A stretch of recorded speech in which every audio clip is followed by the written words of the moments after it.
environment would necessarily mean that there has to be proper and efficient policies and regulations that allow for private sector to participate. The reason why this is important is that by and large, the issue of energy and energy access is primarily a public sector deliverable or target, as it were. But we have seen with the innovation in the off-grid sector, a lot of participation from private sector. So, and therefore, a good public participation that allows for both the private sector and the public sector to work together to achieve these targets and goals. And therefore, an enabling policy and regulation environment is very key.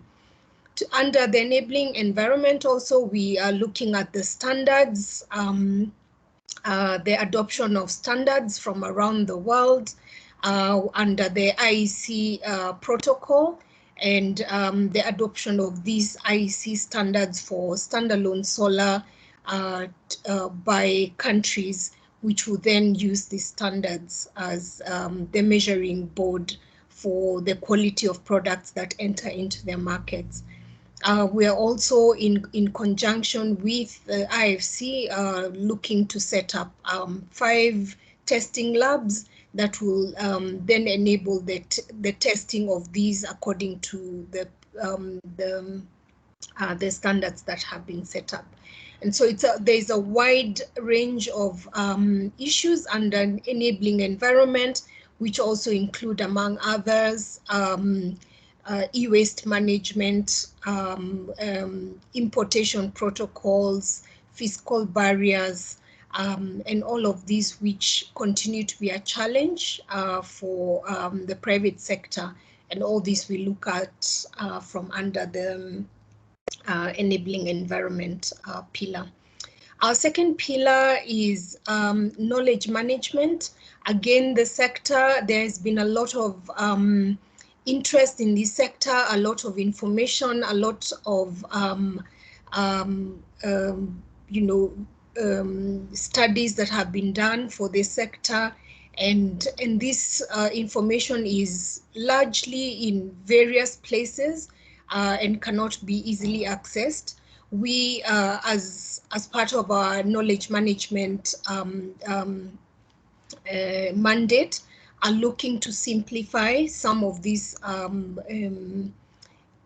publications that have been made so that it can be easy to digest and easy to access. In addition, we've also done quite a bit of our own studies, and this webinar is an example of one of those studies that we have done, which is on coordination, and therefore we'll be just addressing the whole issue of coordination even as we highlight the work that we have done around coordination. Then our other pillar is then coordination itself, a very significant part of what we do, because again, just as I mentioned earlier, there is a lot of activity within the sector. There's a lot of players who are interested in the sector, and it's important for especially governments to hear one voice rather than hearing various different voices coming to them from different angles and with different ideas about the sector. And therefore, coordination then becomes a very, very key part of our delivery as a program. And the purpose of this webinar is to just have this conversation around coordination, but most important is to understand the role that now coordination, especially with COVID pandemic and what has happened, and the setback to various targets and goals that had been agreed on by governments towards SDG achievements and goals, that it is now a high time that, you know, coordination then took a much more primary role if we are to still achieve the targets that were there. And so without really belaboring the point, that is the third pillar, but I'll allow the speakers. We have a lot of experience and knowledge from the speakers who are with us today. And so once again, to just say thank you for being a part of this conversation, and we look forward to hearing from you. So thank you very much. Over to you, Esther.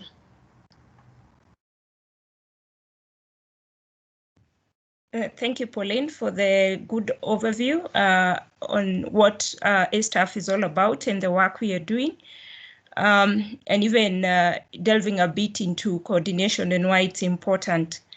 Now I want to switch to our panelists. We have different panelists drawn from government representatives, people who are working in coordination mechanisms across different countries in Africa.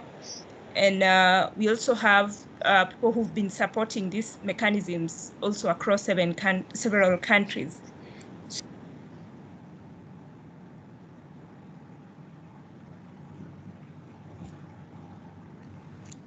Esther, you muted yourself. Oh, sorry. Okay, sorry. We'll start with a round of introduction from the panelists. And each of us will be telling us a little bit about themselves, the organizations they are coming from, and also what the organizations have been doing around coordination. So we'll start with Balaji, followed by Sabera, then Kofi, then William, then James. So Balaji, welcome. Thank you, Esther. Thank you, Pauline, for setting the stage. Good morning, good afternoon, and probably good evening too. So I'm actually calling in from Bangkok, so it's a good evening here. Thank you for this opportunity, and I represent the Power Africa's initiative in Nigeria, which is a USAID funded program called the Nigeria Power Sector Program. Nigeria Power Sector Program provides technical assistance in all activities across the power sector. Our program works across 4 key pillars. The first pillar is supporting generation and transmission of power, which is largely on-grid. The second pillar supports off-grid, and I'm the team lead for the off-grid. The third pillar is to improve the enabling environment across the power sector and maybe other sectors that have a direct influence on the power sector. Could be finance, for example.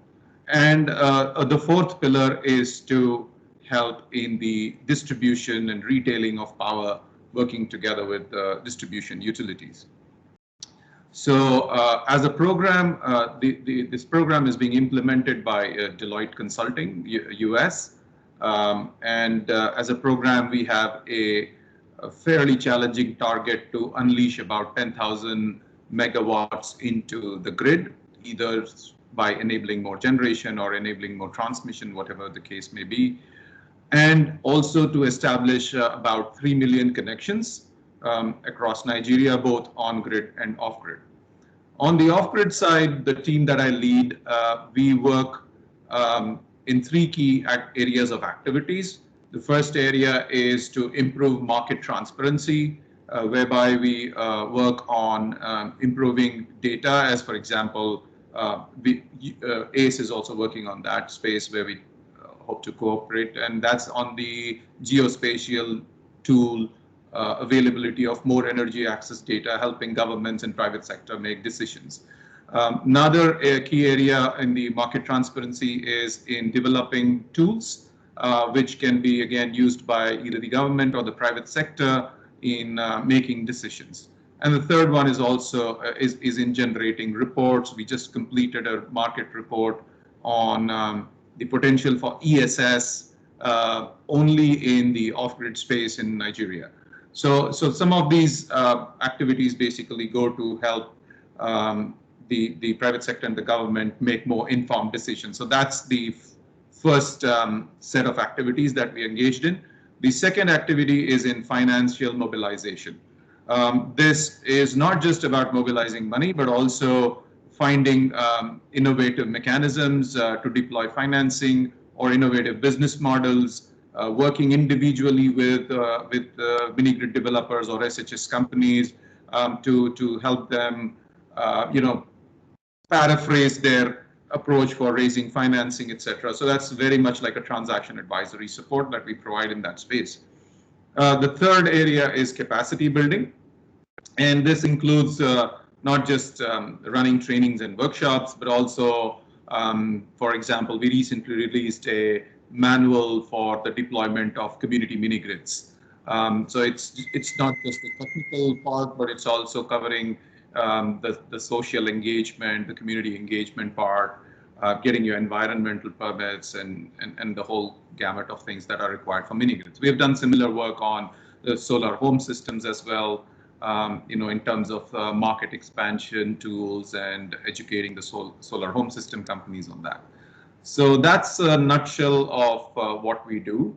And the program actually started in 2018, in the middle of 2018. It's a 5-year program, so we are exactly about halfway through our program as I speak.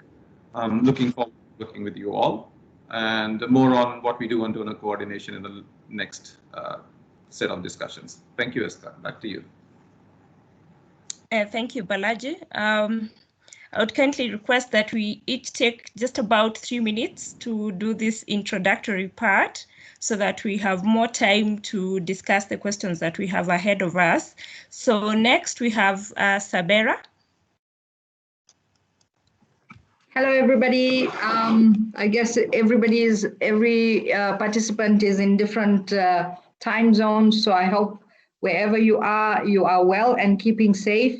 Firstly, thank you very much to A-Staff for organizing this very important webinar, as well as inviting us to participate and speak to you and share a bit about what we're doing in Zambia. My name is Sabera Khan. I am one of the focal points for the Zambian Off-Grid Task Force, which is housed under the Ministry of Energy and supported by cooperating partners. I myself am supported by SEDA under Beyond the Grid Fund for Africa, Zambia Window, and I see that in the participant list, one of my colleagues from the Secretariat is also with us. So really excited to be here. The platform for market change under Beyond the Grid Fund. Beyond the Grid Fund is a mechanism that actually provides financing for private sector to provide energy services into rural and peri-urban areas. And it has 3 platforms. One is the financing mechanism itself. The second one is a platform for market change. And the third one is called Edison, or it's the data analytics and really just understanding what is happening. Under the platform for market change, our support is to the Off-Grid Task Force. And the whole idea is to really coordinate the market. Yes, we do understand that in Africa, a lot of the cooperating partners have got coordination mechanisms and they do have CP groups for energy. But in Zambia, we felt that we needed much more organization from a coordination perspective. And so this mechanism actually then has groupings from government. As I said, the chair is the Ministry of Energy. We also have representation on a permanent basis from Ministry of Finance, Ministry of National Development Planning, ERB, which is the Energy Regulatory Board, and RIA, which is the Rural Electrification Authority, as well as the Office of the Vice Presidency. We then also have representation from the cooperating partners who are very active in the off-grid space, and there are quite a few, all the way from DFID, USAID. I won't go through the whole listing. And then we've got membership from the private sector. And the whole essence behind this coordination mechanism is to really have everybody come together and understand what are the challenges, what are the opportunities in the off-grid space. And as Pauline mentioned in her opening remarks, that we're looking at setting up targets in the off-grid market, but then we also have a variety of barriers and challenges that we need to be able to look at. And government alone cannot service the off-grid market. We really need to look at it from a much more coordinated effort and through a partnership mechanism. So I'll stop at that. And over to you, Esther. Thank you. Thank you, Sabera. We'll go on to our next panelist, Kofi.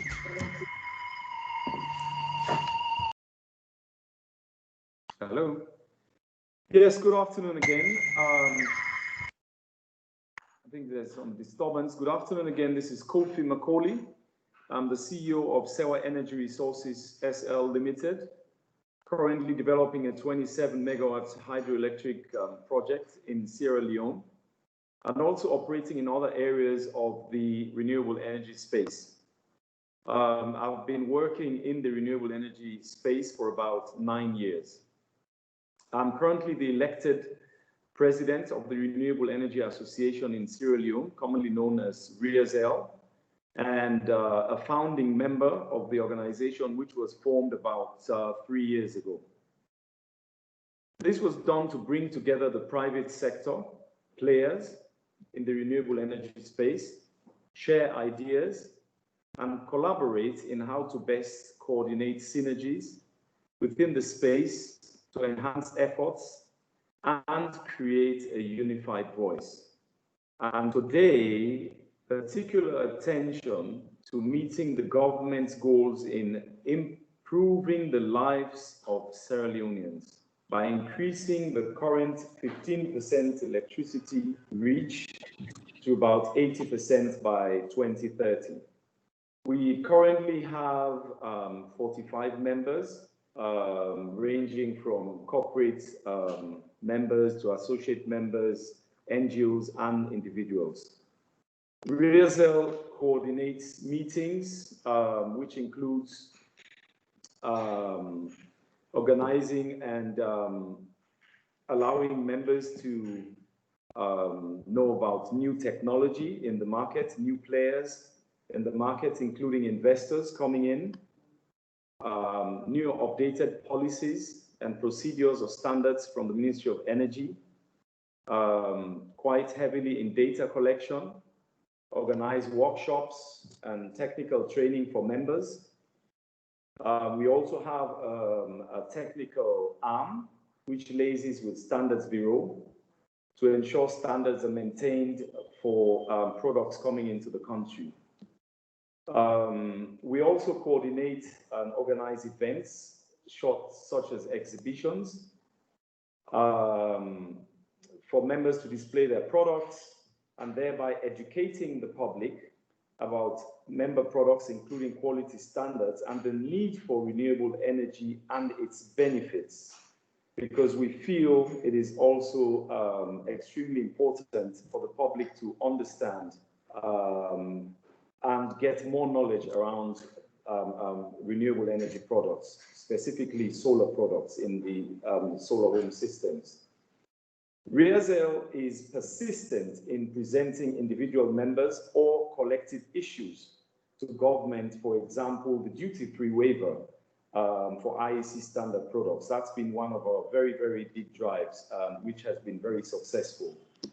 Basically, RIASL is simply the first-stop shop in Sierra Leone to go to ensure you have a smooth landing when you come into Sierra Leone, or if you are in Sierra Leone, to ensure that you get to the right space for renewable energy.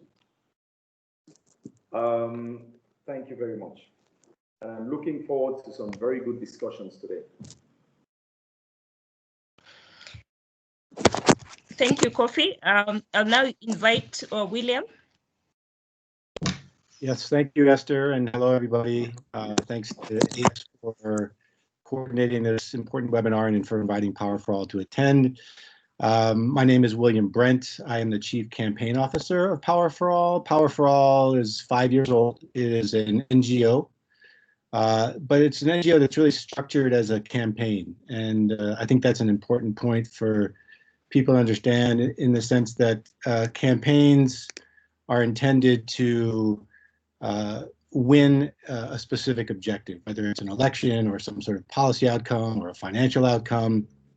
We started 5 years ago as an organization comprised of a variety of different stakeholders from the off-grid sector, trade associations, private companies, civil society, financiers, all of whom realized that the only way that the off-grid sector was going to get a seat at the table and be able to mainstream its solutions was to speak together. And so Power for All came from that 5 years ago. It's now more than 300 organizations campaigning to accelerate the role of decentralized renewable energy solutions, solar home systems, mini grid, standalone solar, as a key pathway to achieving SDG 7, or universal energy access. And so we seek to achieve that goal, to win that outcome in three ways. Number one is really through evidence and communication. So we have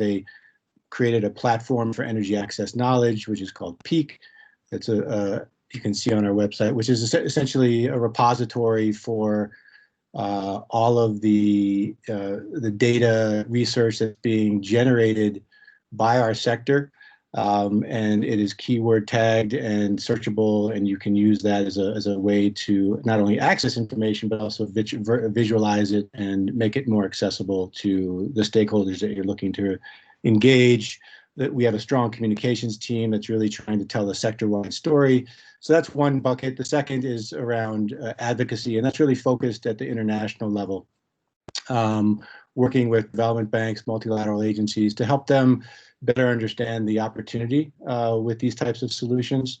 And then the third is around what we call national level market activation. And this is, I think, maybe the crux of the discussion today, around how do you coordinate at a national level so that you achieve the outcomes needed in order to achieve energy access. And we've done a lot of work across South and Southeast Asia and Sub-Saharan Africa. Sierra Leone was Nigeria and Zimbabwe were our three focus countries when we started. We also were funded by DFID originally, and so we feel as kindred spirits to the ACE program, and there's a lot of great synergy there that we're looking to take advantage of. One other thing I would just mention is, as we've evolved as an organization and as the markets evolved, we've been thinking about ways to not only continue to engage the energy sector, but also to step outside of energy and engage stakeholders who are beneficiaries of that energy. I come from a private sector background, a marketing background, and we think of the market in terms of push and pull. The push we're working on right now is really focused on the energy sector. The pull is, how do we engage beneficiaries of these solutions in agriculture, in healthcare, in education, so that they are also demanding these types of solutions to governments and to their funders. And so you can take a look at powerforall.org. I shared an example of the work that we did in Sierra Leone a couple of years ago, and also talk more about some of the other work that we're doing in a little bit. Thanks so much, Esther. Thank you, William. James?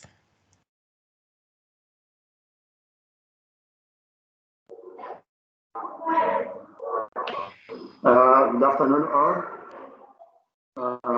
Thank you, Esther, for organizing this forum. My name is James Twesige. I'm an energy specialist with a mechanical engineering background. I'm currently heading the unit for upgrade projects in Rwanda Energy Group. Rwanda Energy Group is a government institution that is implementing energy projects, including generation, distribution, transmission, and access.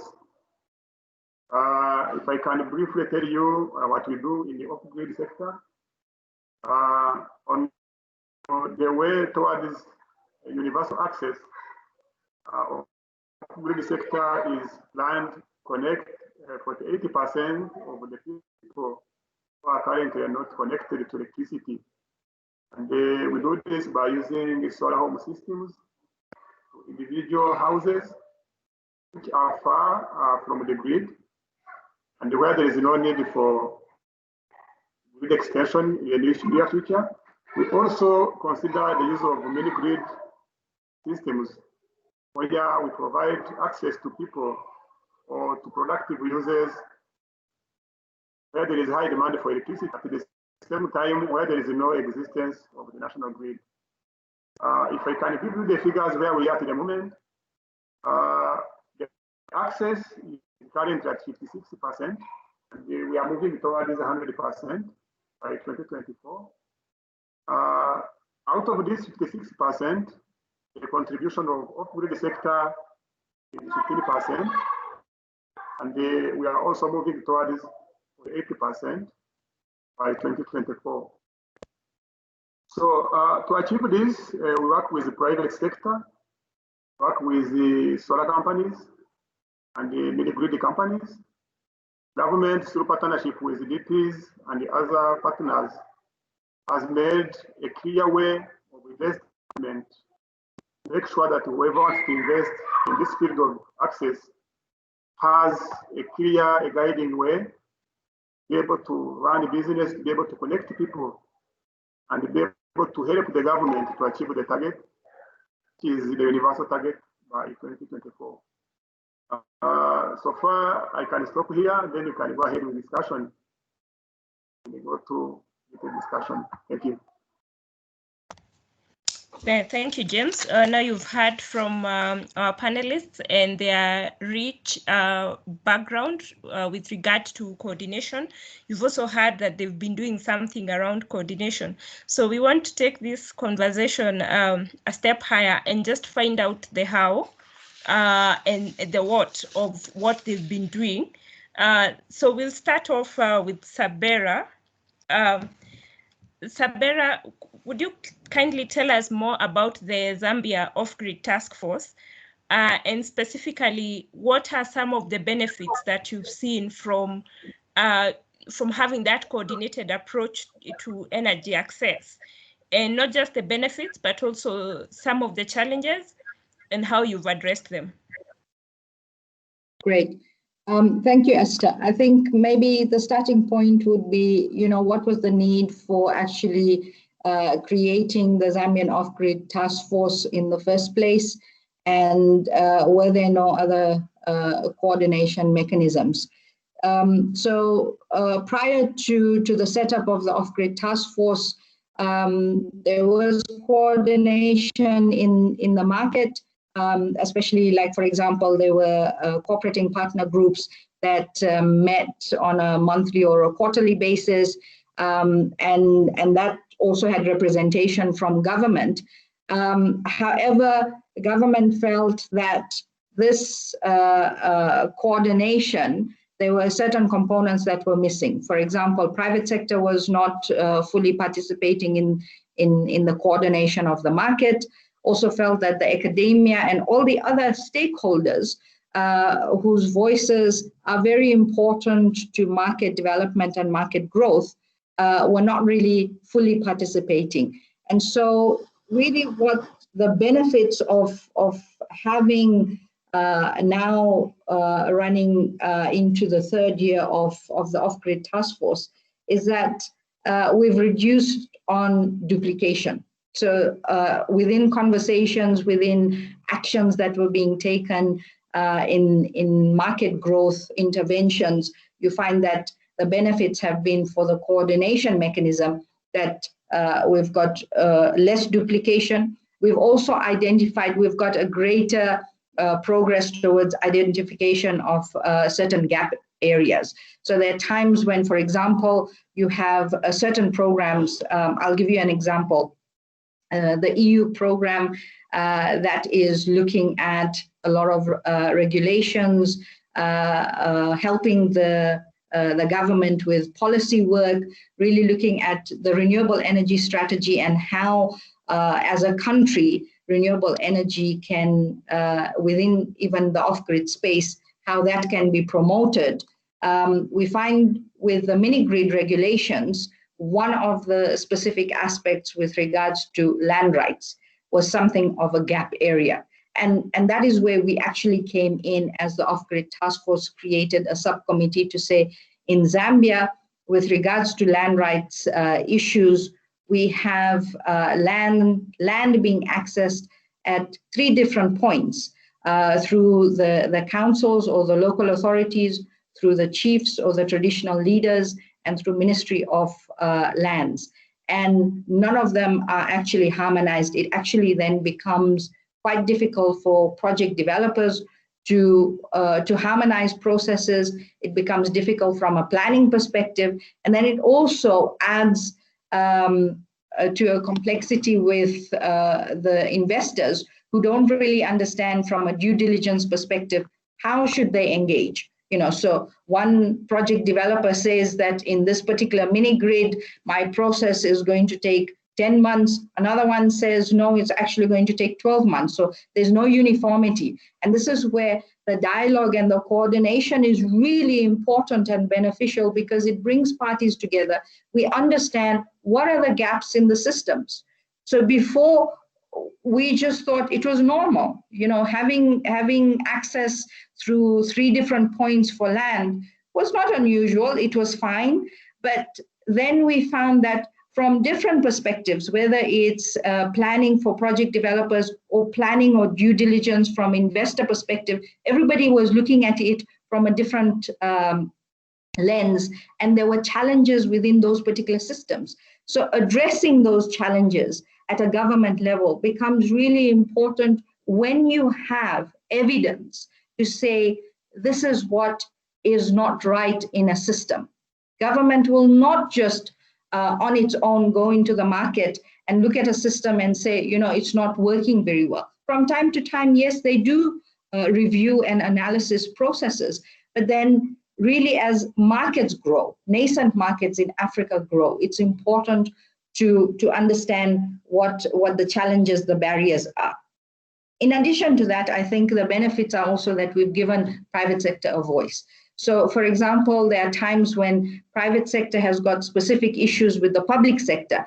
And when they go in and try and address this particular issue, it becomes a problem because it's just one company. Whereas when they have a seat on a coordination mechanism as associations, for example, the Solar Industry Association of Zambia, and they have an issue, members have specific issues, we really look at evidence. What is the evidence that is showing that there is a systemic problem? And then how do we actually address that?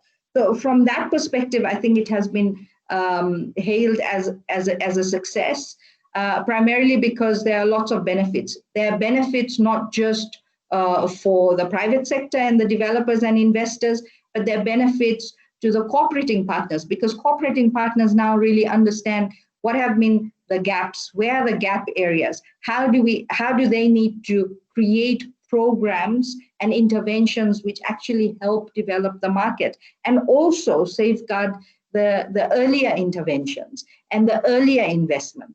So, and then government, talking to all of these players, also gets a greater benefit and understanding of where should we be tweaking specific systems, regulations, or policies. What should we be actually looking at in creating a much more efficient market?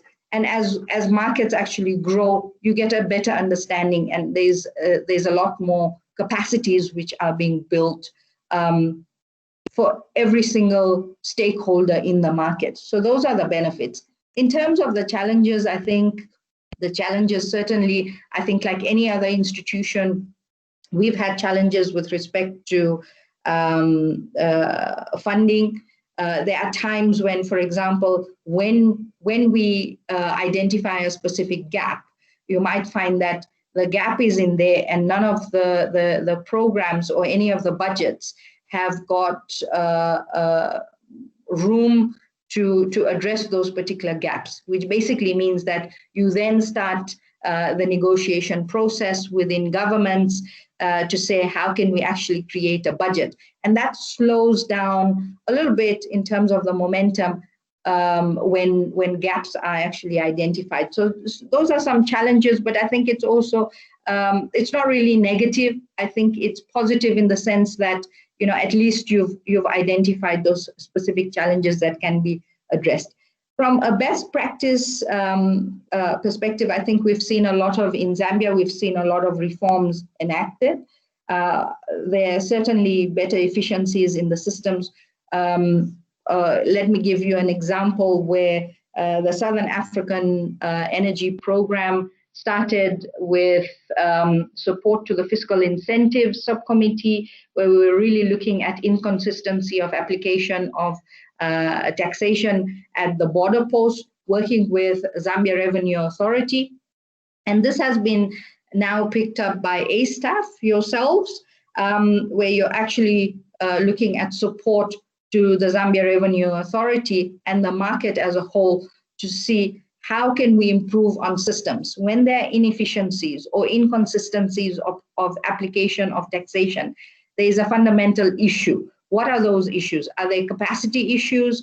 Is it issues to do with the statutory instruments which are outdated, and therefore there is a mismatch between what the private sector requires right now and what was done from a policy perspective years ago, which now from a system perspective for ZRA is becoming an issue. It becomes a clash, a point of contention. So really, you know, from that particular perspective, as we have all these programs, cooperating partners coming on board, and partnerships with ACE, with SAEP, with the European Union programs, more and more we get to really address what the challenges and the barriers are, improve the system and grow the market. So I just wanted to give you a context through some of the examples. There are many, many things that we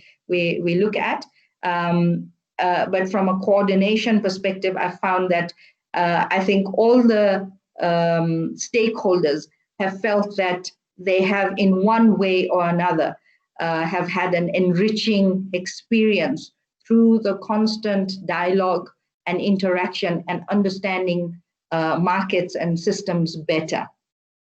I'll stop there. Thank you. Okay, thank you, Sabera. Just to remind us that let's try and take 4 minutes to answer this question so that we have we're able to cover more, and also each of us has enough time to explain. So next we'll have Kofi. Kofi, we have, you mentioned about Riesol and being the one-stop shop for people who want to invest into Sierra Leone or explore that market with regards to off-grid solar. Would you tell us what are some of the achievements that you've noted or that have come about as a result of the coordinating mechanism that you have in Sierra Leone, and what are some of the lessons that have been learned so far? Thank you. We always seem to be on the downside when it comes to time. But Sierra Leone keeps the time. First of all, Reza is a member of the active member of the off-grid working group, which was launched in 2019 by the Deputy Minister of Energy as part of the government's commitment to developing the off-grid energy sector. We do commend the minister and the ministry for dedicating such a working group. The purpose of this group was to create a platform, bring together key actors in the off-grid sector in order to efficiently collaborate and coordinate project implementation. At the same time, the lead in prioritizing off-grid policies, directives, and activities that will drive the sector towards accelerated energy access. We believe that the working group has been able to act as a sounding board because it's still a relatively young group. It's just about a year old, plus you have to take away the COVID time because it's actually gone standstill during the COVID time. But we've been able to establish a sounding board where all kind of issues would be raised within that sounding board. Some examples is like, for example, formulating policies dedicated to the mini-grid development, determination of appropriate tariff structure that has been standardized nationwide, standardizing the Environmental Protection Agency regulations for mini-grid and other sectors in the space, focusing and on maintaining the need for duty-free waiver on IEC standard products. All of these things are normally raised within the working group, and those people who are within the government sector in those particular areas will take that home to basically ensure that we maintain the position we actually need. So I would clearly say that the Ministry of Energy has embraced consultation with the private sector and has seen that it bears fruits under the off-grid working group. Without the private sector involved, there are lots and lots of challenges. Again, as I say, a young group, but at the same time, one of the things we could raise as a challenge would be that getting the group together in coordinating particular meetings at particular times is a challenge, which we're working on, which is something which is quite difficult to handle, really, because of the ministry is always busy, things are always happening, and it's difficult. So it is a challenge. It's something we're looking at that needs improvement.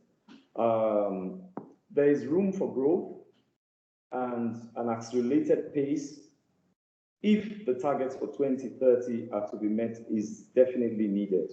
I can give a simple example.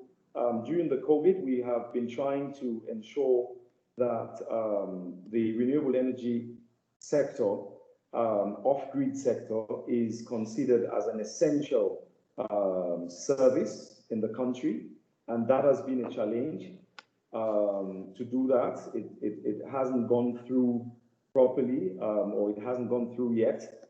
One of the advantages, if we did have that, was that the government established a fund, a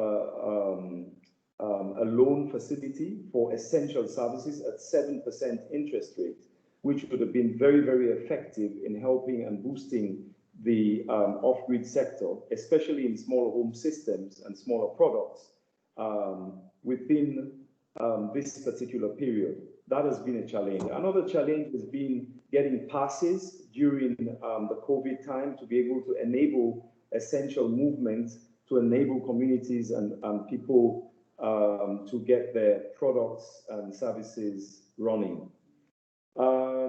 As I say, unfortunately, we've learned to make sure we spend our time correctly. We're running out of time, but I'll quickly say lessons learned.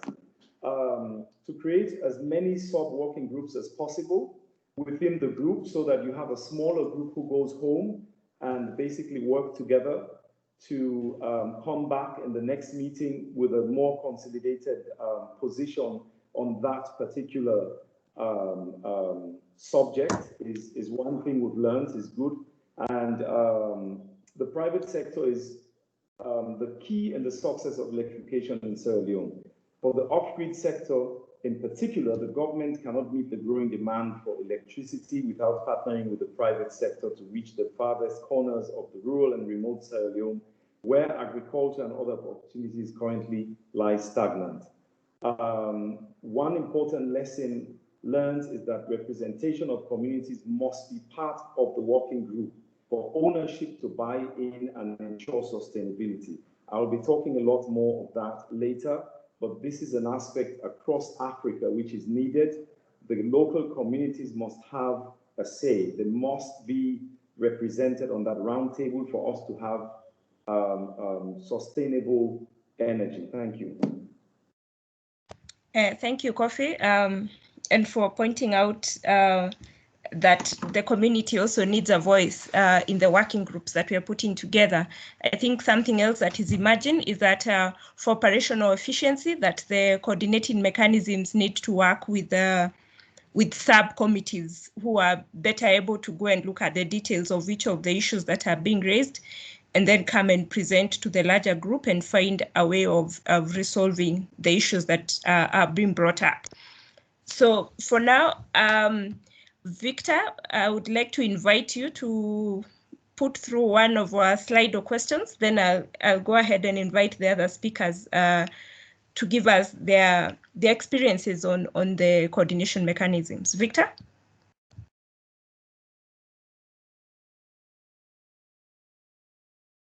Thanks, Esther. I guess because you are having such a good conversation, it would be not so wise of me to take up your time. I think you guys continue, and then we will pose a question a bit later on once, because I feel like there's already people who are asking some on the chats here. So just proceed, and then I will chat you up when we can take a few more questions. Okay, fine. Next, I'd like to welcome James to tell us a bit about the Access Technical Working Group in Rwanda. Rwanda already has targets on what portion of their electrification will come from off-grid. James, can you tell us what are some of the lessons you've learned from your Access Technical Working Group?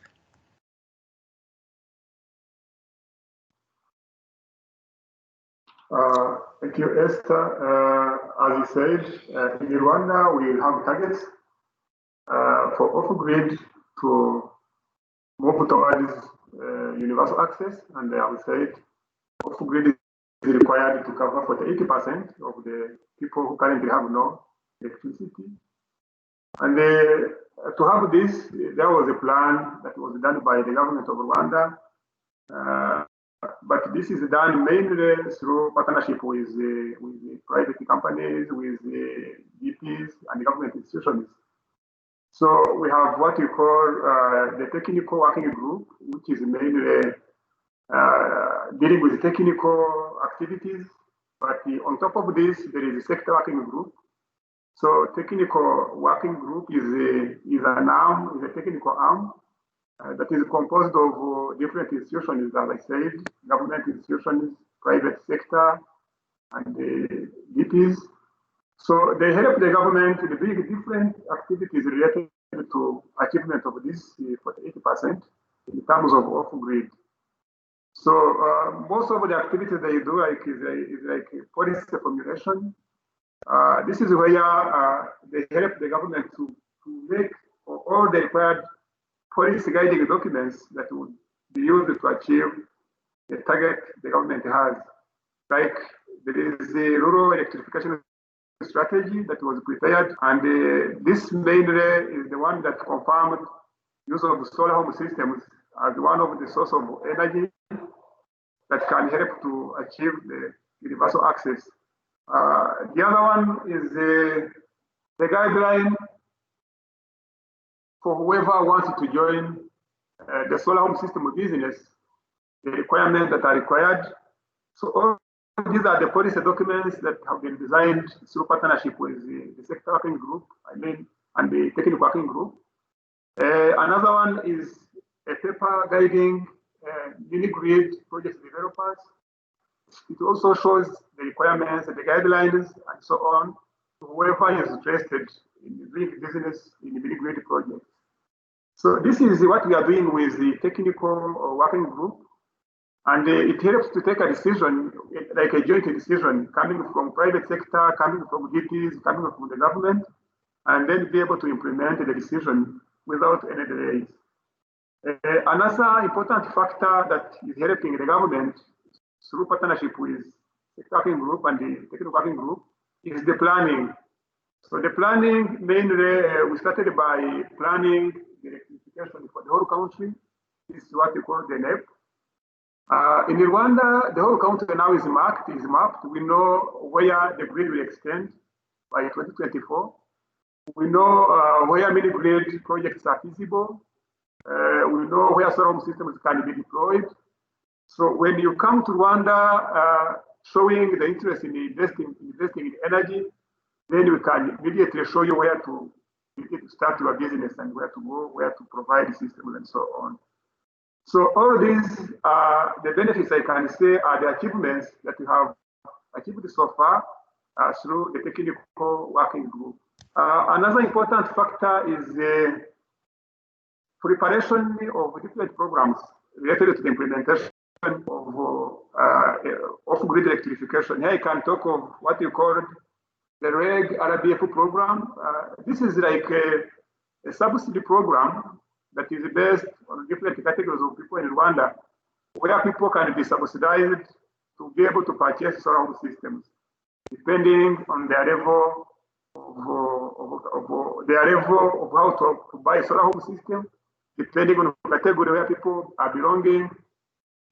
This also has been designed through partnership with the technical working group, and it is currently under implementation. We also have different programs like ProPoa program, which is also doing the same, and we are implementing it through partnership with GIZ. And we are also in the process of preparing another one called RBF. This is a program financed by World Bank through the Development Bank of Rwanda. It is also being prepared and designed through partnership with the technical working group. So we do all this work technically, and then we present to the government decision. And this makes it easier for the government to take decisions whenever everything is done through partnership with private sector, DPs, and some government institutions. James, sorry, yeah, I wanted to ask a question based on the projects that you've mentioned that the private sector has been involved either in planning or implementing. Are there some lessons or some achievements you're seeing? For instance, how does working with the technical working group affect the pace of electrification, off-grid electrification? Yeah, in fact, that's where I was heading to. The lessons we have learned from that one, first of all, is changing of mind. People have been thinking of extending the grid as the only source of electricity.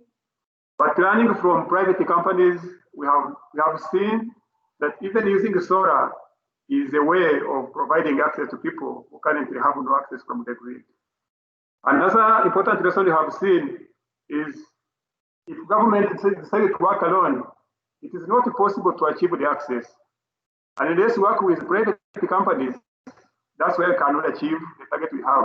For example, here, I'm talking about 15% in off-grid, but when you look at this value here, most of it, like 50 or 90%, is achieved by the private sector companies. Then another important lesson you have learned from this is that when you work together with DPs, with private companies, planning of projects and fund mobilization becomes easy because everybody is on board and understanding on what is being done. So this is what I can summarize on the lesson learned from this, and it is really helping a lot the government to achieve the target. Thank you. Okay, thank you, James, for that. As a follow-on, I'll invite William. William, you mentioned that, or even you've posted a document showing that you are behind starting off the coordination mechanism in Sierra Leone, and you've also done this in a few other countries. So from your experience in this sector, what has been the key part of your support? What support have you been providing, and how have you tried to weave in sustainability in terms of the support that you're providing to these coordination mechanisms? Well, thanks, Esther. Yeah, so in terms of the support we've been providing, I think ACE very kindly included a flow chart that Power for All developed several years ago that sort of maps out exactly how we approached the work that we were doing in those countries, specifically in Africa. So for those of the listeners who haven't looked at your paper, I encourage them to do so to get a sense of how we went about the work that we did, and that is I think a good example. So I won't get into too much detail since it's in your paper. I think where I'd like to focus some comments are around the sustainability, and I'd like to pick up on one of the comments that Sabera made, which is funding. I think that's a really important piece of this that often is overlooked. Most donors have a not made here mentality, if I can generalize for a moment. And so they tend to work in silos and not coordinate particularly well. And so I think that's just a reality on the ground. And because the type of work that we're talking about is intended to benefit everybody, sometimes it can be hard to find funding to actually do the broad-based multi-stakeholder type of coordination that we're talking about, because it's not within the scope of a particular program that one donor or another might be funding. So that's a real challenge that we face, I think, all of us, in terms of trying to raise the money that's necessary. Coordination is critical. We will never be successful in achieving SDG 7 unless there's more coordination, and that is a big barrier to expanding the type of work that Sabera and all of us are doing at the country level. So I want to really stress that. I think also in terms of sustainability, you have to take an ecosystem approach to all of this work, right? You can't just think about finance or policy or demand and supply. You have to think about all of it. And you have to, have an integrated campaign. The way we think about it is an integrated campaign that addresses all of these things and builds an ecosystem, a market ecosystem. Because if you don't have each piece of that ecosystem, you won't be successful. But underlying that, and this gets back to your question around sustainability, is capacity. What is the local capacity to actually make these types of reforms and interventions sustainable over the long term?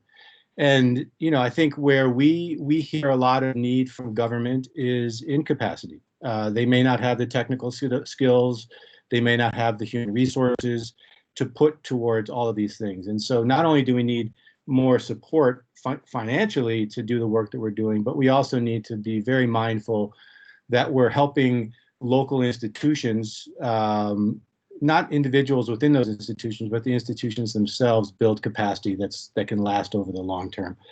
I guess I would also just say that, we talk about policy and finance, but at the end of the day, we cannot succeed in coordination unless there's political will at the country level also, or even the subnational level for that matter. We would never have been successful in Sierra Leone if it hadn't been for a minister of energy and a vice president and a president who were very much in support of this type of coordination. So there's a lot of work to be done still in countries where that political will perhaps doesn't exist. I don't think you can have successful coordination unless you have that will to begin with. And that's where, I think we all have work to do to try and get other countries to that point where they're willing to really step up and welcome these types of coordination activities. Thanks. Thank you, William. I'm seeing time is really not on our side, but I'd like to welcome Balaji to tell us more about what has been happening with regard to coordination in Nigeria, and more specifically, touch a bit on the challenges. I think one of the things that I'm seeing that is also coming out in the conversations by the earlier speakers is that there's not enough coordination even amongst the donors. You could also touch on that, Balaji. Yeah. Great, thank you. Very quickly, there are two levels of engagement that's happening in Nigeria in terms of donor coordination. There's one which is a power sector level coordination. So there's a donor coordination meeting that is held very regularly where all the donors meet. So it'll be the World Bank, it'll be AFDB, it'll be USAID, DFID. So it's the donors who meet.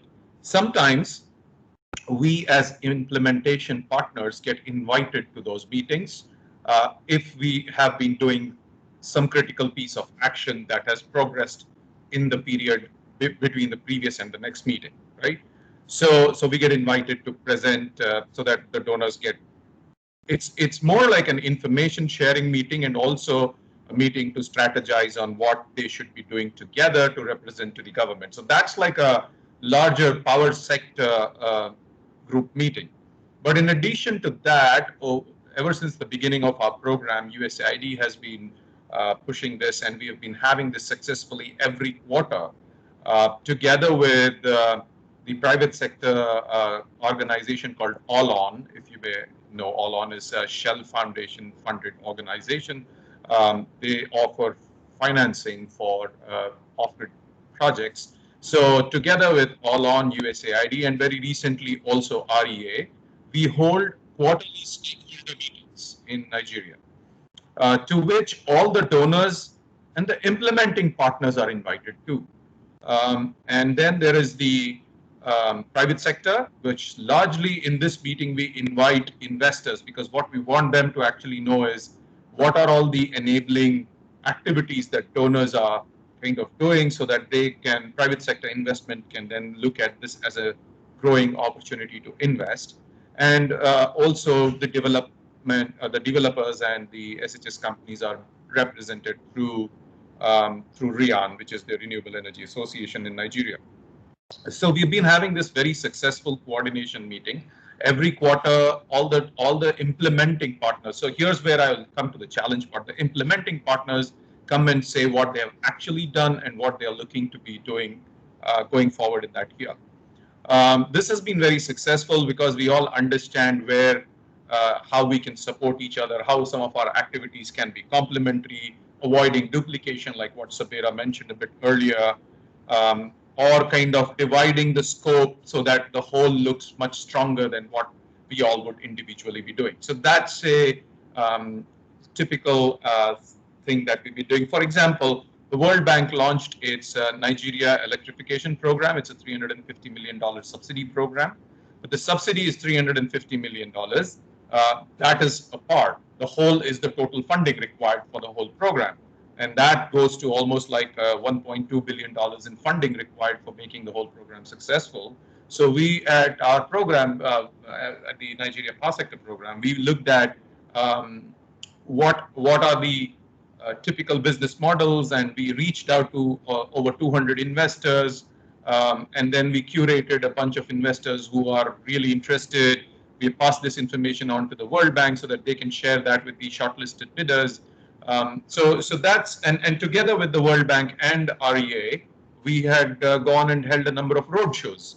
So that's like, you know, to present the investment opportunity in the energy access sector in Nigeria. So that's the kind of work that we've been doing. Another example is what we did with the EU's Nigeria, it's called NESP, it's Nigeria Energy Sector Program.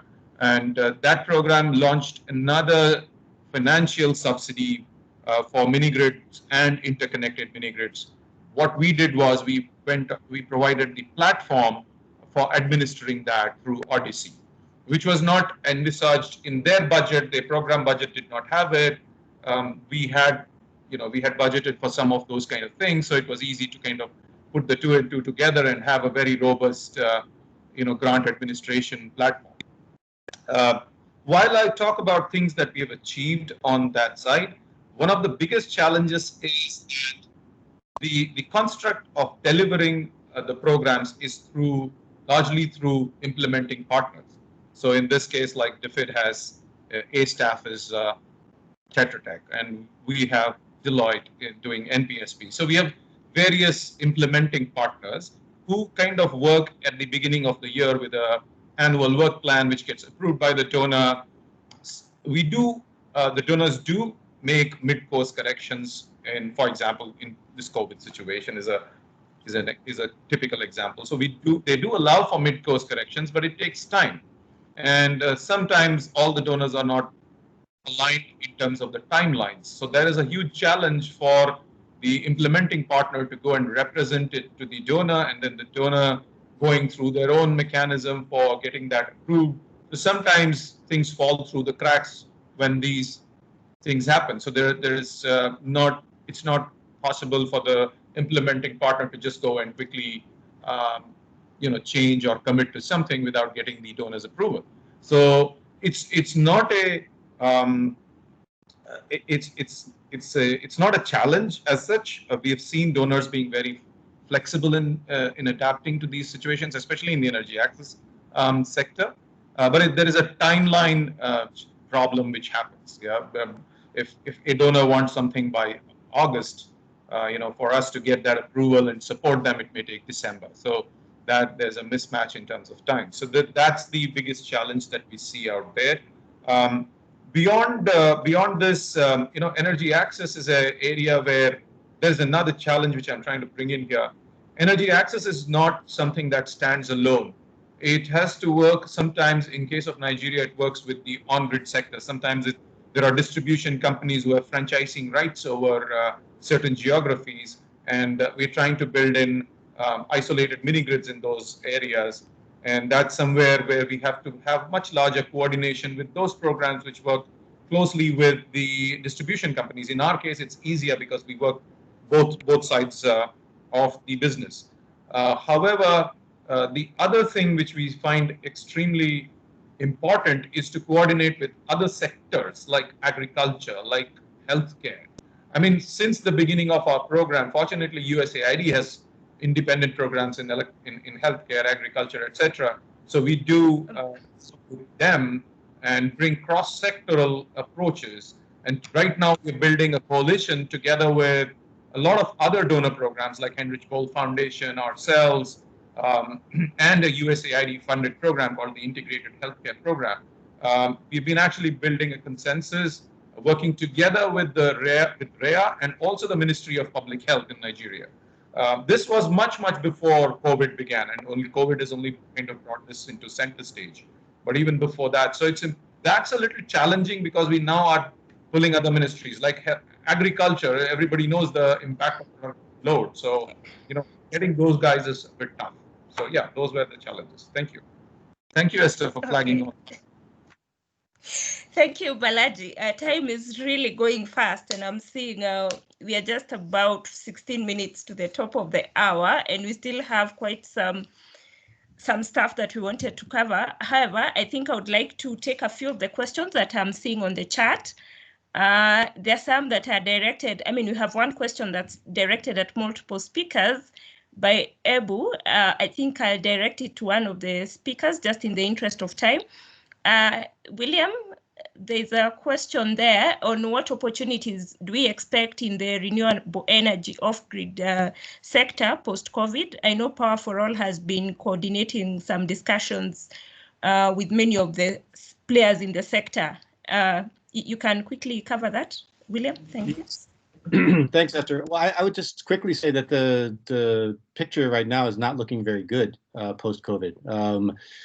We just saw a recent survey of 600 companies in 600 companies in 44 countries that NDEV did, GIZ and NDEV did. And I think 50% of the companies surveyed said that they would probably be out of business in 6 months if they don't get relief funding. I think another 30% that said that they would be out of business in 2 months. So I think we're, facing a situation right now, and that's not true for all companies. I think the larger international companies probably feel less stress because they're more well-funded, they've got access to capital, but the smaller indigenous companies are the ones who are really suffering right now. And they're the ones who need the most support, in particular grant funding. So there's supposed to be, I believe, they're calling it a summit in September that will bring together donors and really try to elevate this situation. It's really a crisis situation, and elevate the urgency of that situation with donors. So I would just have people look out for the outcome of that summit in September, because it's going to be very important to the future of our industry. Okay, thank you, William. I think it doesn't look so good, but I believe that's why we are having this conversation around coordination, and probably that's something that will need concerted effort to see how those companies that are badly affected can be supported to survive these hard times. James, there is another question for you here. Alexander is asking whether you can provide some details on the efficiency of the Rwanda One Stop Shop in relation to mini grids. James? Yes, please, I can hear you. Yeah, there's a question there on the chat. Go ahead. Yes, yeah, I understand the question, and it is about the process and procedure of how a company enters into mini grid project opportunities. Normally, the entrance of these projects is the RDB, Rwanda Development Board. That's where a company, after identifying the site from the NEP, can submit a proposal. Then a proposal is examined, is checked. Once we find it okay, then we sign an agreement, which is called an MOA with the company. Then you start constructing the project. So that is very simple as that one. For more details, there is a paper on the website of the Ministry of Infrastructure. So one can download it and read the procedures and the requirements for all the kind of opportunities. Thank you. Thank you. So I'll go to the second round of questions that we had for our panelists. For participants, please, if you have more questions, kindly type them out on the chat, or you can share them via Slido. In a few minutes, we'll also be looking at those. Now, I think based on the time we have, we'll really take 1 minute for each of the speakers to kindly talk about some of these issues. I'll start off with William, and this has been mentioned by Balaji. Why is it important for us to step up on cross-sector coordination, especially now with COVID and going forward? Yeah, thanks, Esther. I think, the real reason for that is that, you cannot address development in isolation. It has to be addressed in coordination through an integrated fashion. That includes within the energy sector. So I think Balaji was talking about the need for much greater coordination between the public and private sector within the energy industry, and that's critical. So that's work that we're doing starting in Uganda through our Utility 2.0 initiative, and we work with partners in Nigeria and other countries in India, Myanmar, that are working on what integrated energy actually looks like through implementation on the ground. So that's one aspect of it. You cannot, we've had the off-grid sector, private sector, and the public sector utility companies working side by side over the past decade. They need to come together. There needs to be better coordination. And so I think that's a really important element that needs to be further stressed. And then the other point around, agriculture and healthcare and education, we play a critical role in those sectors achieving their development goals. Yet many of the leaders, the organizations, the institutions that are focused on agriculture, on healthcare, they're not fully informed on what the opportunity is for our sector to help them. And so that's where, it's going to become increasingly important for us to step out of the energy bubble that we live in day to day and really engage in a very proactive way, stepping into the arena of agriculture, stepping into the arena of education and healthcare. And this is, a shift that we made a couple of years ago, where we started to really do this in a more conscious way through our Powering Agriculture campaign, through our Powering Health campaign, through our work that we've done around employment, and really trying to make the case for why our sector can help labor ministers. So these are important things that need to happen, and go back to this whole notion of push versus pull. So we're pushing the energy sector to evolve, but we need to also pull the other sectors in so that they're demanding the solutions to help them achieve their goals.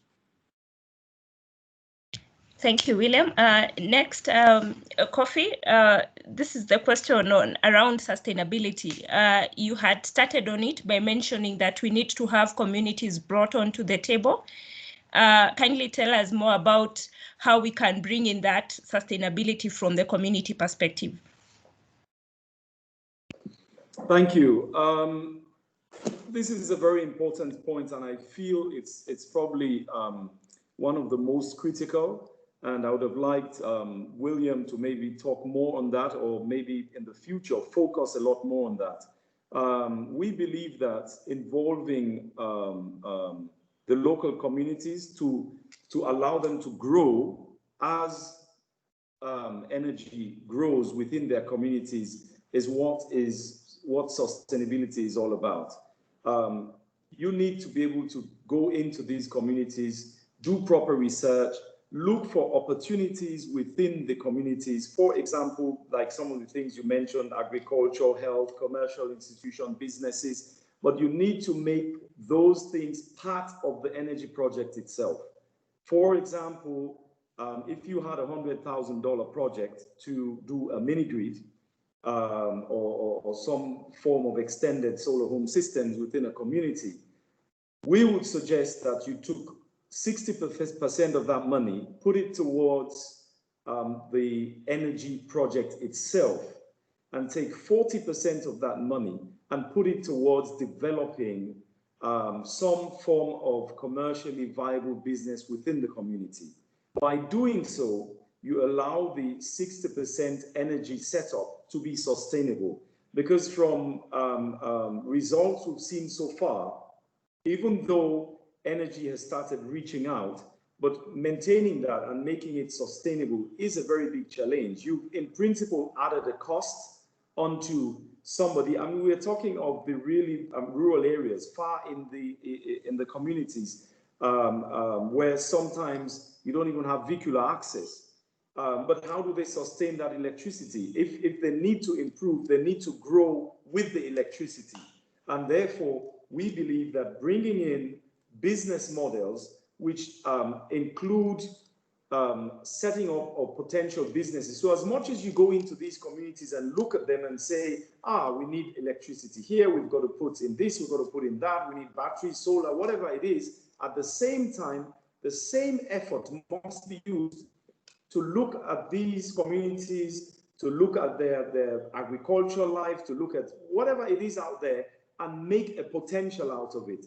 Otherwise, I mean, they will be 100 years old before they get to real electricity.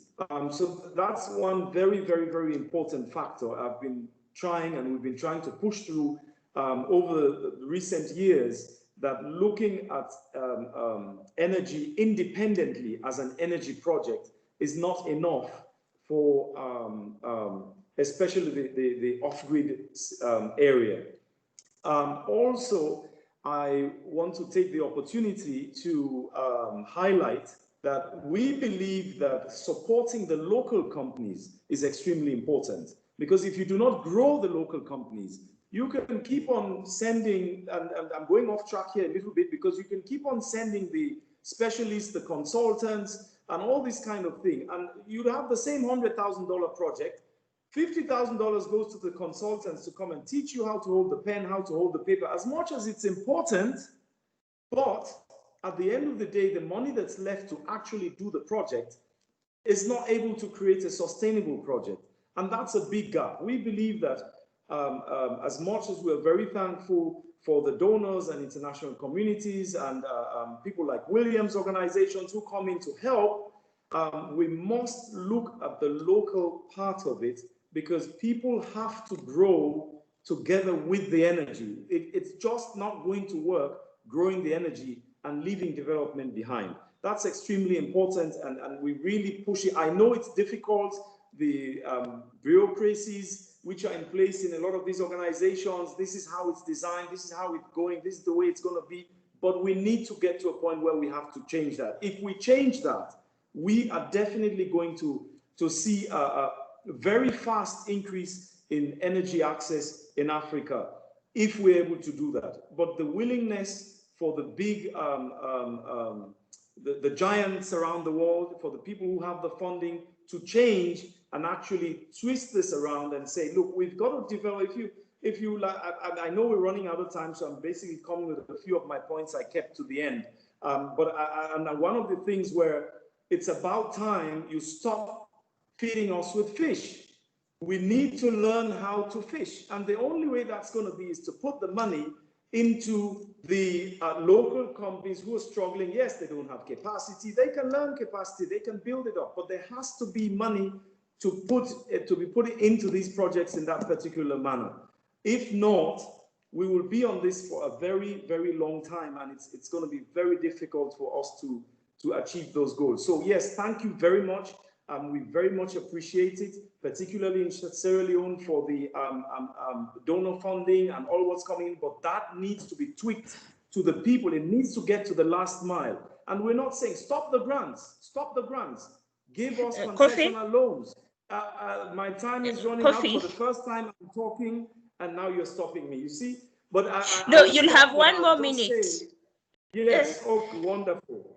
So I'll just say that give us concessional loans, stop the grants altogether, and let the local businesses set up and use those loans to set up in the communities in the way how it needs to be set up, because they have the knowledge, they have the know-how. I mean, that's where we come from, and that's how it's going to work. If you are willing to change that, energy will change in Sierra Leone. Thank you. Okay, thank you. We still have 3 more people who need to speak. Sorry for that, but time is not on our side. Balaji, we have one question that I would like you to address, even as we move ahead. There's a question here. Is it possible to replicate a multi-stakeholder task force like the one in Zambia in Nigeria, so that it is more inclusive in terms of having more stakeholders on board? And tied to that, what role would you see for Africa and ESTAF playing in forging such a more inclusive task force? Balaji? Yeah, hi. So when just 2 minutes. Mm-hmm. So when you say multi-stakeholder, we already have a multi-stakeholder task force or a working group, I would say. But if you want to include more of the other sectors, then like what Kofi just mentioned, we need to go and explain to them how they benefit by getting involved in this. And that we have been able to successfully do to the healthcare sector folks.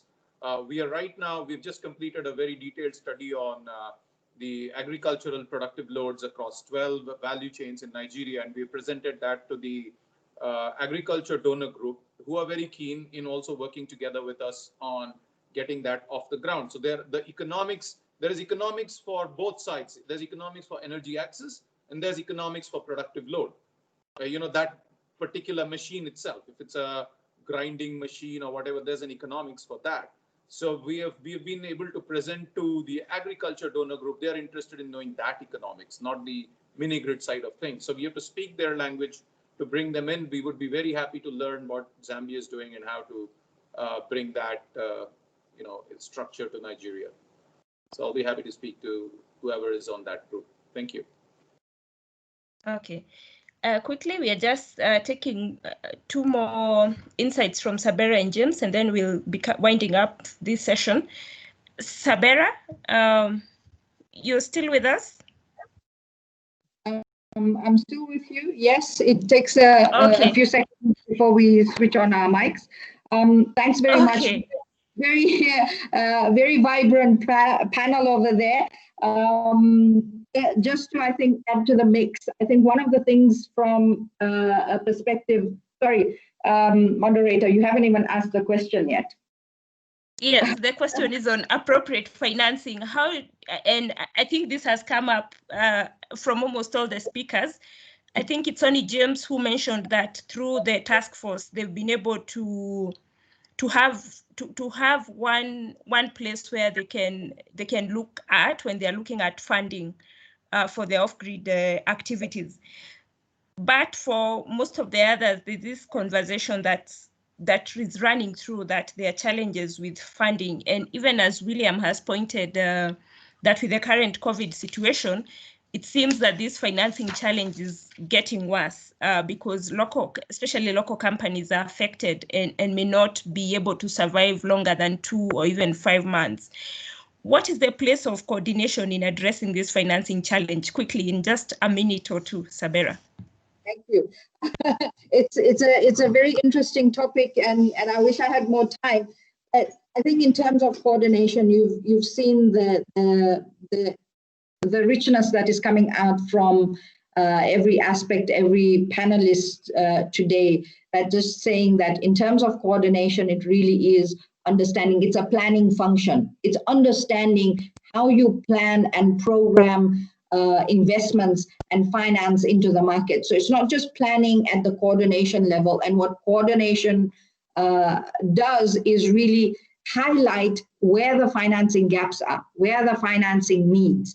And so that is really important. From a Zambia perspective, I think we've had so much focus on the off-grid market, and we've got quite a lot of funding through the private sector, coming in through the private sector for the off-grid market.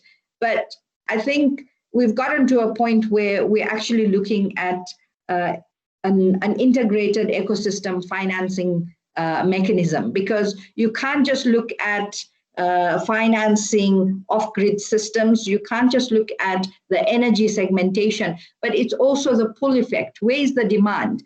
A lot of the times in the off-grid space, the challenge is consumer affordability. Can the consumers actually pay for those services? And a lot of the times, no, they cannot pay for those services. So I think it's a double-edged sword when it comes to looking at investments and development finance. We need to be able to answer the questions: how are we making a difference in the lives of people? If energy is a driver towards economic growth, then we need to also understand the other dimensions of economic growth and the financing that is needed for economic activities. So if you don't have that demand side that you're looking at, then a lot of funding coming into the off-grid space or through the private sector and in just the energy is going to be, I feel, just is not going to be the solution that Africa needs or the off-grid market actually needs. Today, I think we need to have a conversation about financing integrated ecosystems. Just like William was talking about, we've got points of connectivity and demand side from every other sector, whether it's agriculture. If it's predominantly agriculture, let's look at value chain financing. We need to be able to actually marry the value chain financing with the productive energy use and investments going in there. So you don't have a scenario where, again, you're creating silos. Thank you, Esther. Bye-bye. Thank you, Sabera. I think that's a whole webinar there. It's a loaded question, and I think all of us could have some input on that, the speakers we have on set today. And we look into having a longer discussion around that. James, there's been a lot of new dynamics in the energy sector. What are some of the dynamics that you're seeing from a government perspective? James is from the government of Rwanda. So from the government perspective, what are some of these dynamics that you're seeing that will require greater coordination with development partners, with private sector, with investors, and even with communities like Sabera and Kofi have talked about? Thank you. I will be so brief. The two areas in off-grid is related to mini-grid projects. Mini-grid projects, according to the plans we have, will be implemented by private sector. And the private sector will also require support from the government and VPs. So this is a point where we need more focus. This is a point where we need to be strong in coordination so that these projects, which are going to cover 10% of the total targeted connections, are well developed and implemented. Another point is the dissemination of solar home systems to the people who are far from the grid. We do this because we don't want to create a conflict between off-grid and the grid connection.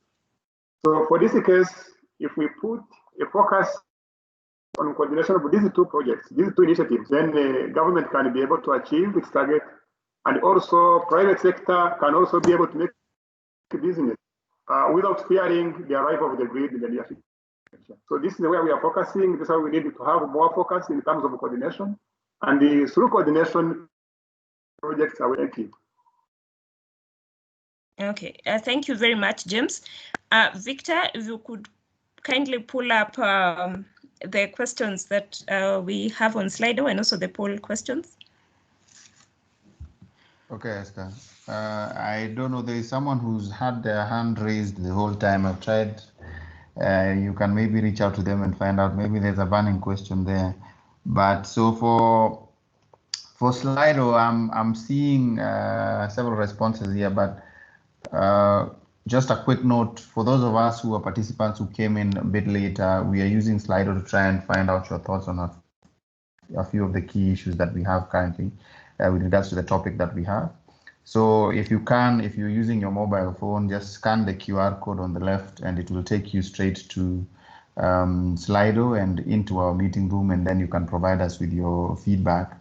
So I am only going to take 3 minutes because I know we've already run beyond time, and I don't want to keep everyone here for too long. But if you can just scan the QR code or go to slido.com and type in the event code that you're seeing down there, that's 81857, and just give us your feedback with regards to what some of the key challenges to coordination in the off-grid sector in Africa are, and then we can consolidate that and be able to put together with everything that we are hearing from our speakers today, so that in future discussions we can share those as well.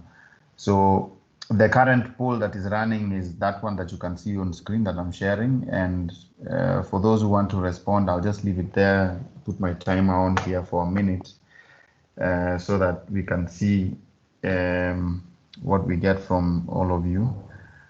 Remember, as I said earlier on, if you're using your mobile phone, all you need to do is scan the QR code that you're seeing on the left, and it will take you straight into the room, and you will get to see the poll that is live right now. If you are using your laptop to access this, just go to slido.com. That's slido.com. Once you get there, to the left, you will see a place to enter the event code. Just enter 81857 and then respond to that poll. Leave it there for about maybe some extra 30 seconds. I can see people now coming on. Good. Give us your feedback.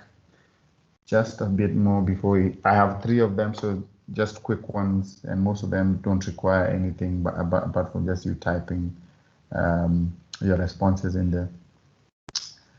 Yes, there's a few things coming in. Maybe I just mentioned them. We have a silo mentality, different government priorities. These are the challenges facing coordination in the off-grid sector in Africa from some of our participants.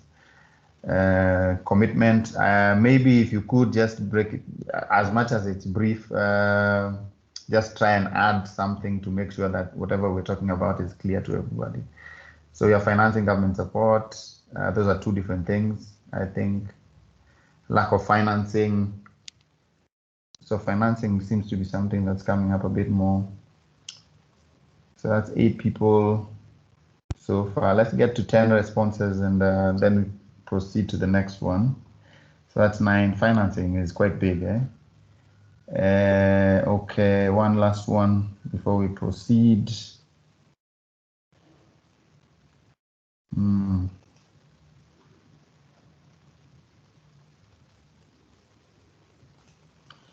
Okay, so the next one is up on there, so you can respond to that as well. We're asking, how can different stakeholders work together to improve coordination in the off-grid sector? What do we need to do as different partners, different stakeholders, different countries? What do all those different arms need to do to improve coordination in the off-grid sector? So I'll also just leave that on there for a minute to see what we get back, and then we will have the final question before we proceed.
So we have common plenary sessions, local needs, sharing data, pooling financing.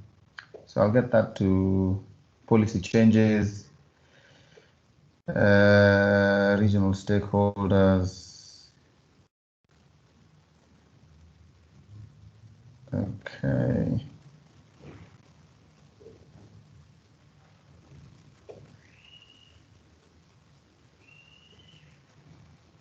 Ten more seconds.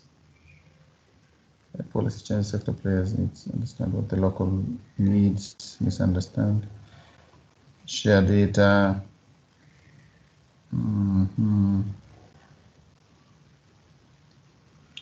Okay.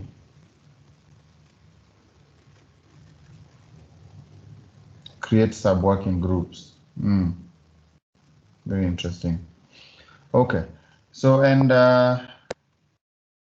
so the last one is about some of the issues or topics that stood out to you during today's webinar. So that could be anything that has been discussed by any of our speakers that you found as something that really stood out for you, or any lesson that you have learned during this webinar.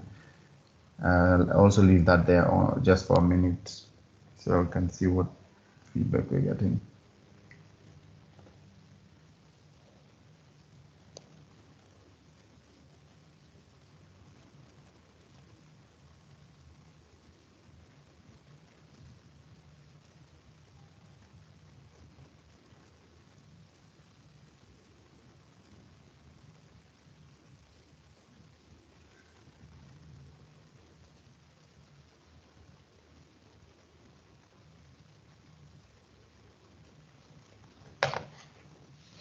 So we have investing in local experts, steering donor money to support local businesses, involving grassroots members, capacity building.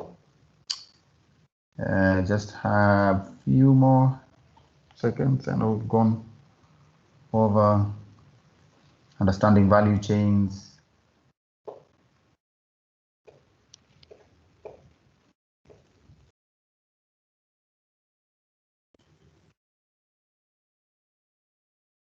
Okay. I'll leave that on. Esther, you can proceed with your closing statements from our speakers. I'll just leave that on there, and the participants can continue to just put in their feedback. Thanks, Esther. Okay, thank you, Victor. Please respond or add your input to the questions as we take this closing remarks from the speakers. But before I do that, there is someone by the name Golda. You had your hand up for quite some time. You're able to quickly ask your question?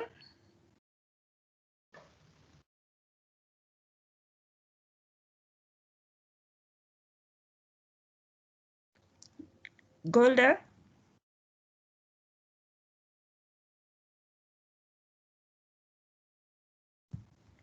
Okay, well, as we wait for Golda, and we'll check on her later to see if she is able to ask their question. A round of closing remarks from our speakers today. If you are to give one statement on coordination as your closing remark, what would you tell us? Just one statement. So I'll start with James.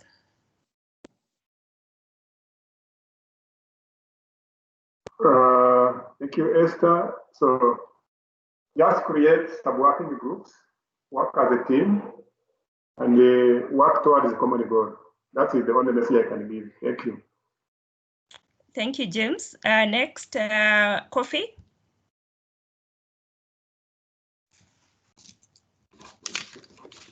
What would that be? That would be increase in energy must go hand in hand with increase in economic power for the communities. Thank you. Thank you, Kofi. William? There's a lot to say, but Esther, I would say try to leave your agenda at the door before you enter into coordination, because coordination will only be successful if you're working towards a common objective. And there are a lot of agendas out there. Interesting. I wish we had a social media person here who was tweeting all these, your last remarks. They're really powerful. They're loaded. They're and it would be out. good to share. Oh, they are. That's interesting. Yeah, these people are really coming up with loaded closing remarks. Thank you for that. Sabera? Thank you, Esther. Coordination is about attaining targets, efficiency in systems, making a difference in people's lives, and continuously improving the status quo. This gives us an opportunity to work together to achieve country and global objectives. Thank you, Sabera. Balaji? I think we should put our shoulders together and achieve, together we should be able to achieve much more than what each one of us wanted to do in parts. The whole should always be bigger than the individual parts of each program. I think we've been able to demonstrate some of that in the past, and this is definitely possible. So that's a very good way to end. I think all our speakers have given us food for thought in their closing remarks. And how do we work towards one great vision through our coordination efforts? I think that is a question that is still out there, that staff will be providing some answers. We have drafted a paper on coordination that will be going out to all the participants of this webinar. We'll be sharing it as we are also sharing the recording of the webinar. Otherwise, we are very grateful to have you all for this session. We hope you've picked a few things that will help you to improve the work you do around energy access or around coordination, around development. We are happy that these ideas have been shared with us from people who have rich experience in the sector.